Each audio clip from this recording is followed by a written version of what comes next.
ಸರಿ, ನೀವೊಂದು ಕೆಲಸ ಮಾಡಿ, ಲಕ್ಷ್ಮಿ ಅವರ ಡೆತ್ ಸರ್ಟಿಫಿಕೇಟು ಮತ್ತು ಅವ್ರಿಗೆ ಸಂಬಂಧಪಟ್ಟ ಡಾಕ್ಯುಮೆಂಟ್ಸ್ನೆಲ್ಲ ನನಗೆ ತಂದುಕೊಡಿ.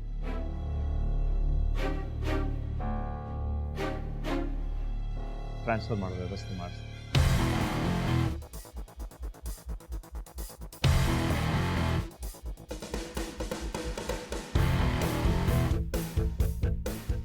ಆದರೆ ಇದರಲ್ಲಿ ಒಂದು ಸಣ್ಣ ಸಮಸ್ಯೆ ಇದೆ.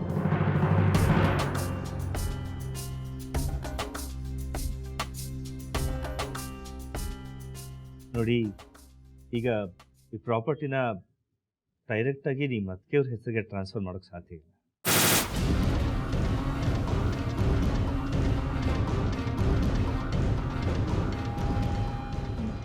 ಮತ್ತೆ ಯಾರ ಹೆಸರಿಗಾಗುತ್ತೆ ಸರ್?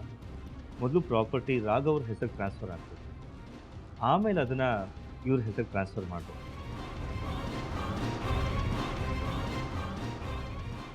ಇದಕ್ಕೆಲ್ಲ ಸ್ವಲ್ಪ ಟೈಮ್ ಇದೆ.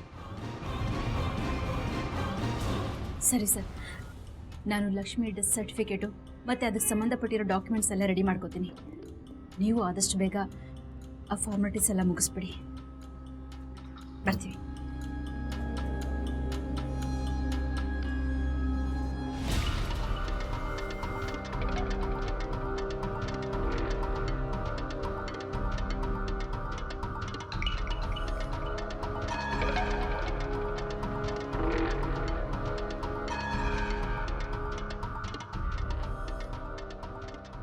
ದೇವ್ರು ವರ ಕೊಟ್ಟರು ಪೂಜಾರಿ ವರ ಕೊಡಲಿಲ್ಲ ಅನ್ನೋಗೆ ಈ ನನ್ನ ಮಗ ಲಾಯರ್ ನಮ್ಮ ಆಸೆಗೆಲ್ಲ ತಣ್ಣೀರೆಸ್ದ.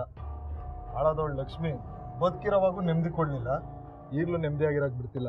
ಮೀರಾ, ಇವಾಗ ಏನು ಮಾಡೋದು? ಇನ್ನೇನು ಮಾಡೋದು? ಆ ಲಾಯರ್ ಹೇಳ್ದಾಗೆ ಲಕ್ಷ್ಮಿ ಡೆತ್ ಸರ್ಟಿಫಿಕೇಟ್ ರೆಡಿ ಮಾಡಿಸೋದು. ಖಂಡಿತ ಆಸ್ತಿ ನನ್ನ ಹೆಸರಿಗೆ ಆಗತ್ತೆ ತಾನೆ? ಆಸ್ತಿನೂ ನಿನ್ನ ಹೆಸರಿಗಾಗತ್ತೆ, ನಮ್ಮ ದ್ವೇಷನೂ ತಿರುತ್ತೆ. ಗಾಡಿ